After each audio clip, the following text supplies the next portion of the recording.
All right. Ka-ching. All right. Here we are with Noble. Hello. Hi. Welcome to, what's this thing called? Music Twindustry in Brooklyn, New York, out of the Great Hair Studios. Today we have Noble from Band Royalty joining us all the way from California. Yep. He's in town for NFT NYC. Yeah, and we had some real larger, wonderful Chinese food yesterday, so thanks for that. Yeah, For sure. Yeah, it's one of the larger NFT conferences in the country at the Javits Center. And why don't you tell us a little bit about what you were doing at that conference specifically, Noble, and then generally what you do with Band Royalty.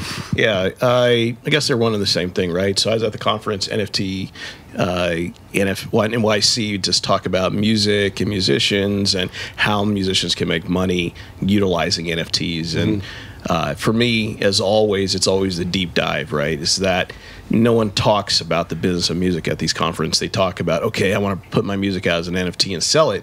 But there's so many barriers to educating your fan to get on board. And so that was kind of, has been our rift. And that's kind of what we're talking with at Band Royalty. Just really separating that disconnect of the business side and just the like instinctual need to create, right? You know, I heard about you guys and I was listening to your podcast and you're like, hey, we started and we just cut a 7-inch vinyl and we put it out. And several years later, in our 15s, people are coming to us to cut. That's just how it goes. Exactly. But that's excellent. Desire. So you're becoming a leader in the artist space. Is that the idea? Or you know, for 30 years I've been in the finance industry. Okay. And in 19 I got my license as a broker, and you know I was born in the Bronx, moved out to Long Beach. So I say I went from the ghetto of New York to the ghetto of California, and you know, when I got into the music business, it was press and distribution at the time. Everybody wanted their own P&D deal, and so we had one with Universal, and that was the late 90s. And so fast forward, it's never been just about the music. At that time, the people who brought me in the industry were really drilling in my head, you know, that there's mechanical rights, there's sync rights, there's publishing, there's writer rights. And I think that just gets lost in the wave of conversation. Every time a new tech comes in, the focus is, okay, how do I get my music out? But no one's paying attention to the rest of it. I was literally just having this conversation with somebody on the drive over here. They were like, so what's it cost? And I was like, I think it's like $5 a month or something. Like, do they pay publishing rights? I'm like, I don't know. Yeah. Do they pay performance rights? I don't know. Yeah. I'm like, every time something pops up, it's like the education gap is completely missing. Yeah. Oh yeah. For sure. And I'm kind of educated, so for me not to know was kind of confusing too. Yeah. But that wasn't in regards to NFTs specifically. No, that wasn't NFTs. I'm just saying any new technology that comes with any kind of education gap is like inherent upon the person that's putting the technology I mean, I've out. had conversations with the companies that are selling music like in the same way that like Bandcamp is, where they have like digital download, and they're either doing it on platform or they're doing it on a native app or both. And my conversations were, hey, how are you performing performance rights? Well, we have a deal with BMI and ASCAP. Okay, cool, that's only for America. What are you doing for mechanical royalties? And they're like, we haven't approached that yet. I'm like, but you're selling music. Right. You know, like that's right. Like that's your money. You're leaving money on the table. So how are you going after that money that's left on the table? Well, the answer is nobody is until somebody tells them to do so. Well, yeah, it's the MLC should be. Well, no, 100%. So I was like, kind of gave him a little bit of a hip to that. Like, you need to go talk to the MLC about some kind of license. Right. But it's a mix. Like you hit the nail on the head. Like we have a whole branch of our family that's been jazz musicians out of New Orleans since the 1850s. And my cousin just put out an album, 89, and now when he was 89, now he's 91. Wow. He's lacking royalties from that 70-year career plus, because he didn't even know all the things necessary for the stuff that was in the music, for the sync. Yeah, I'm sure he hasn't tracked down all his mechanicals. For sure. I mean, it's like this mixture. I mean, I wish I could say this is a modern issue. No, it's not. But it's a forever issue for musicians breaking in that, unless your manager, your business manager, or you have a good A&R team, or somebody is really trying to pay attention, or you do a 360 deal, and then the music company is going after it because they want it, they know what to do. Yeah. Most people don't know to just break it down and go after all that. No, 100%. I mean, it reminds me of Jamaica, truthfully, like how much in reggae and dance hall. And there was when I was at Amagam, I was the president of a massive music publishing company. I wanted to do a deal with a dance hall artist that I was really a big fan of, had hundreds and hundreds of copyrights. The problem being is no one knew who owned the publishing, because at the time, the contracts were murky at best. Yeah. And they used a lot of rhythms and the rhythms, as well as who owns the underlying track, who owns the performance over the track, what are the publishing splits, did the producer register the publishing because the artist didn't know better, or they weren't really the writer, or they performed on the track too, and like the studio. Yeah, well, that's what I'm trying to say is the studio could become the label and the rights holder. Yeah, exactly. Yeah. So it's just you're right. It's not a modern issue whatsoever. I mean, is there a way that NFTs can, disrupt this? I had a conversation today, and we're all old school computer geeks, right? Right, absolutely. And so, I brought up the idea of WYSIWYG and Gigo, and people keep forgetting is like what you see is what you get, right? And garbage in, garbage out. True, right? True. So just because there's something called blockchain doesn't mean the information going on blockchain is any better than before, right? And so it's a matter of the people who are putting the information and the curation. The only thing that blockchain allows for is open transparency, the distributed ledger technology. That if you can get the right information, even if it's not the best, but you get the right ones and you really try and make it transparent, I think that's like leap years ahead of now the black box system that people are laboring under. Right, sure, that's true. I think a Wikipedia system is way more of an attractive. Well, at least I know that this credit's incorrect and I can help fix it. Exactly, right. And then it's attributed to user number whatever. Exactly, and then if they don't agree, there's a governance that can overturn it. Exactly, say that's actually wrong, kid. Right. Exactly. So as opposed to now, right? Which is okay. We don't even know what the royalties are. You just hit the nail on the head. Who recorded it? Where was it? Who was the actual producer? Where'd the rhythm come from? Is the studio the holder of the label, or is there really a label? You're like, if we can at least just say, hey, here's all the wrong data, right, and let's fix it, as opposed to here's no data and let's chase it down. Correct. I mean, in the end, we didn't do the deal because there were literally hundreds and hundreds of deals to do due diligence on, and we wouldn't have known. We would have spent a lot of money to do due diligence and still not known what really, at the end of the day, was able to be exploited. Absolutely. So it was kind of like, I love this guy, but I can't do anything with it. Yeah, that's frustrating. It's very frustrating, and it sucks for that person because they could have gotten a large advance and been with a company that cared about their rights and helping them exploit the rights in the future and do catalog development and just things that are really exciting. The administration cost sounded like it would be outlandishly. 100%. I mean, it didn't make it. We didn't even have the people internally to do it. Right. It was going to be farmed out to a third party, and then even then, it was like murky, as I said. It was, that's a nice way to say it. Right. But that goes back to your question, right? So blockchain doesn't fix any of that. It just allows us to have a starting point, right? Because now there is no starting point. There's like, okay, for us to even get on the board, it's just not a waste. It's a waste of our time. And then this artist loses out income. And so I think that one of the beauties of how blockchains can be, and I'm chain agnostic. I don't really care what it is. Right. It's just the concept that at the very least, if we can get some information and at least start at a good point, and we can port that over to the blockchain, we can start creating transparency for some of these artists, and then maybe get them interested that when they start this music at inception, they get this data points. Because I think some of it is they don't even know what data points to get. Right? True.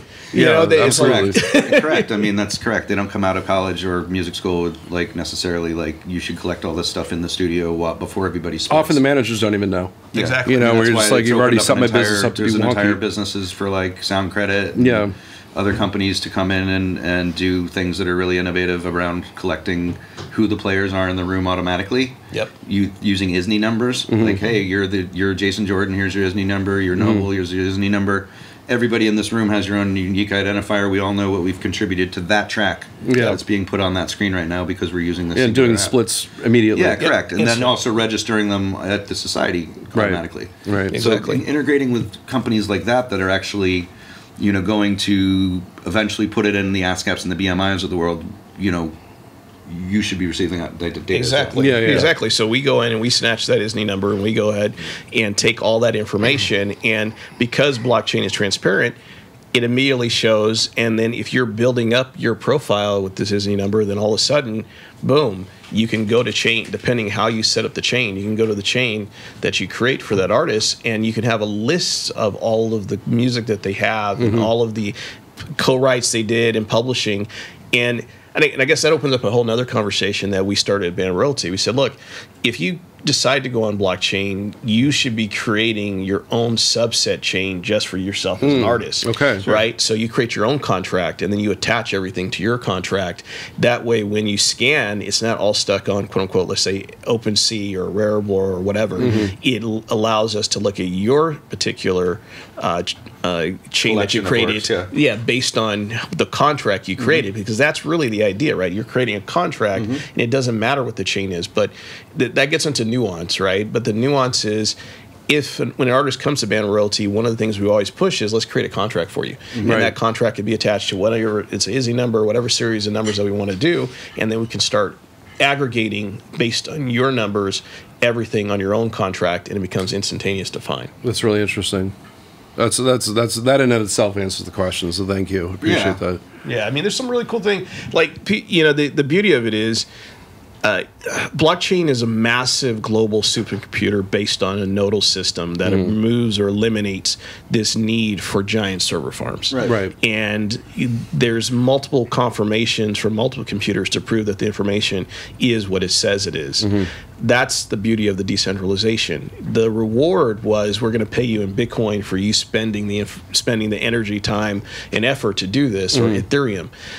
Now that things are going away from the proof of work and proof of stake, and still having that scenario, we're able to do so many more things faster and more capable. So there's no need to continue to have the black box. If we can just get the core data and get people to start contributing, and we teach them how to contribute, it becomes a massive game changer and allows us to really equalize the field. Yeah, I mean, the unfortunate part of black box money is it's always distributed to the highest earners anyway. So it's like, we have this $500 million. They have to show each other their pants. Right. We don't really know what to do with it. Like, it's like exactly. I would actually award the lowest earners. The collisions and rights. You know what I mean? Like, if I were rights allow them to have these, like, hey, we're not going to agree. Right. And so therefore we're going to get equally the same amount of money anyway. No, I know, but I'm just saying, wouldn't it be great if it trickled down to the lowest earners? Oh, that would be, or the ones in the middle. Or you wouldn't get cut out like Spotify. That sounds like something like that sounds like communism. Yeah. Oh my gosh! What are you doing? Wait, we really want to take care of the bottom up. Yeah. Oh my gosh! Yeah, no, it's just it's unbelievable. But let's use it to offer healthcare to artists. What? That's crazy. That's crazy. But yeah, so like, this sounds pretty fantastic. I mean, how I know that there was a crypto winter. Yes. And so people have not necessarily heard your message.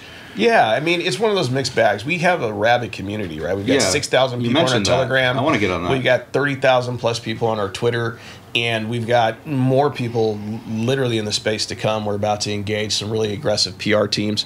The focus was... this is the unfortunate part, right? Everyone buys hype, and even musicians did. They saw, Bored Apes is doing well. This is doing well. Rhymes is making a ton of money. So I'm going to make an NFT, but then if they don't have an audience, it doesn't matter, right? Whatever you make. Yes. So then it goes down, like, Bored Apes is down, and this is down. Like, well, what does that have to do with you? If your audience is willing to buy your NFT, exactly, then that's what they buy, and that became like the biggest resistance in the first part. And I try to explain. You don't believe in your own art. Well, that's what I try to explain. I said NFTs are just one of.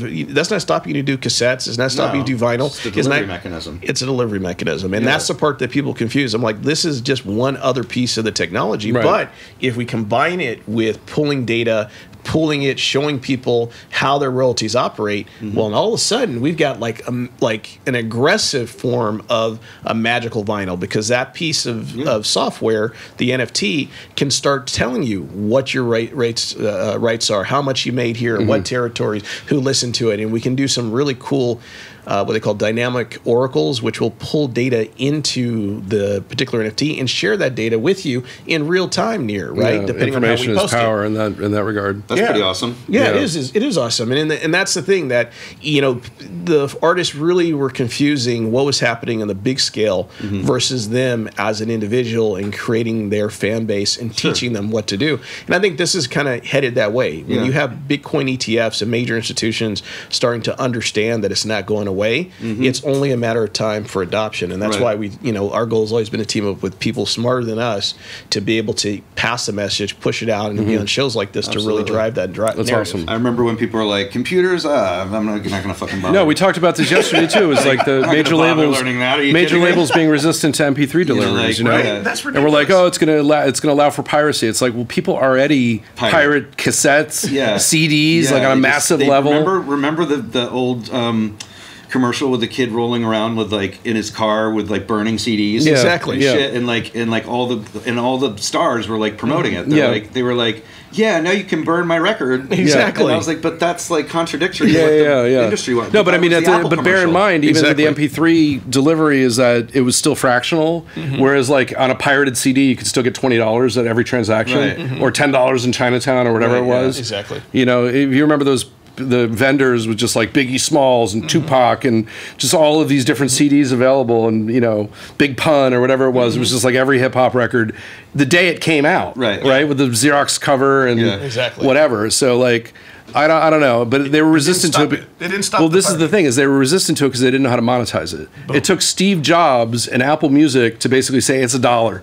Yep. Here's how many songs are on a record? 12 bucks. Yeah, $12 bucks the entire album, or $9.99 or whatever it was priced at. It made Apple a $1 trillion company. You're like, wait a minute, you guys have all the music, and you just literally made this tech company a $1 trillion company because you refused to just do the basic. No, if they had started their own marketplace at that time, it would have been game over. But nobody did. It was basically left to a tech company to figure out the music business, right, and to price it accordingly. Well, the same thing with Spotify, right? You're like, wait a minute, you publishing companies, BMG, Warner's, Universal, they have all the music, right? Why are you allowing Spotify to be the distributor of Pandora? I mean, none of them can play nicely together. Truthfully, at the end of the day, like the three big ones. When I started in the industry, there were 5, maybe 6. Yeah. Then there were 5. Then there were 4. Then there were 3.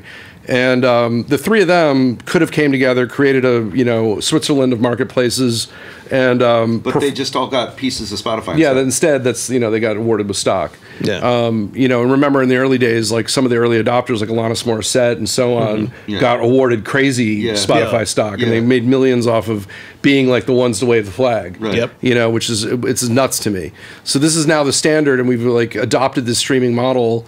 And there's got to be a way to do streaming on the blockchain, right? Oh, there is. I mean, that again, everything that can happen in Web 2 and Web 3, it's the same thing. It's not. It's just. It's the decentralization and not having it stuck with one company, and the way the distribution model is. Now you have to tell the truth, right? So if Alanis Morissette, great example. If she did 1 million plays, you'll see it on blockchain. Right. So you're streaming it, and it's shown, and it's brilliant. And we were just talking about royalties not being fair to artists because it's really pooled, Exactly. And it would be nice if you're listening to have your own like blockchain chart. Yeah. That's actually like it's accurate. It's accurate. An accurate chart that's not actually based on. And like also the payment going to the artist that you're listening to. Well, I mean, there's so much. Don't give them too many ideas, Jason. That's really useful. Yeah. So has the bubble burst for? I mean, does the initial bubble burst for NFT sales? Meaning, like when The Weeknd came out and put 3 unique NFTs out, and one sold for like $1.5 million in Ethereum. People bought it for like a penny a piece or whatever. Ethereum millionaires. Like it sort of seems like that wave kind of came and went. And I don't think it has. I think that's the problem. Like, right, Wu-Tang put out one album, sold for millions. I think if you're a known artist and you've got fan base, there really is no bubble, right? I can guarantee that Snoop can go pick a new blockchain today, right, and sell another $15 million of whatever this independent record is. That's never going to impact him. I think the disconnect is when you see indie artists or mid-mature artists thinking that they can emulate that same success, but don't have the same commercial exposure. That makes sense. And that's where that bubble bursts, right? And I think that's an ego burst, not so much. Again, it's not the technology. You need an audience.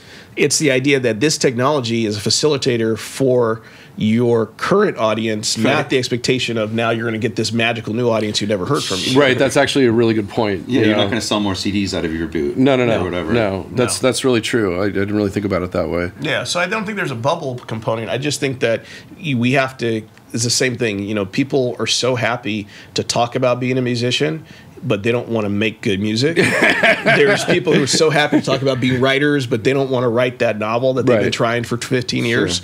It's really make music, make it well, look at this more as an opportunity to have another distribution point. And then if they work with Band Royalty, our goal is to now just add transparency to the business side and make it a little bit easier for you than the black box you're living in. And if there's a convergence of those two things, of you're making good music, you understanding how the business of music works, then whatever the sky's the limit is the limit for you. But it gets us to the point of super fans and you focusing on maybe your core 5,000 who can pay you $300 to $500 right per year, or cost of client, cost of acquisition and cost of client. So that's a whole nother business conversation that we can end up coming to do another day. But that's really the mentality we have to start getting away from, believing these, I got X million listens. That doesn't mean anything.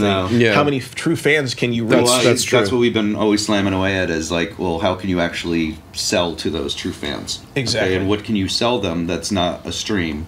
Exactly. Because a stream doesn't really mean anything, doesn't really make you any money, doesn't do anything except, like we were saying. But you don't even know who they are, right? You don't even know who these people are. Do you have an email? Do you have a phone number? No. That's why the blockchain is just an adjunct to you doing the business. It is not the business. Right. Okay. Right on. Well, that's a great way. That's a great way to close, man. I think you all should check out bandroyalty.com. Yeah. Hey guys. Thanks, guys. I appreciate being here. Thanks for having me. No, thanks for coming by, Noble. And explaining some of this stuff to us, because we're always very curious, and we do end up in these weird conversations. So, no, thanks, guys. I appreciate it. Yeah, easy. Thanks, so reach out to us at hello@earthprogram.com if you have any questions for Noble, and check out Band Royalty. Don't forget to subscribe and smash that like button. We'll see you next time. Thank you. Bye bye, guys. Thanks, guys.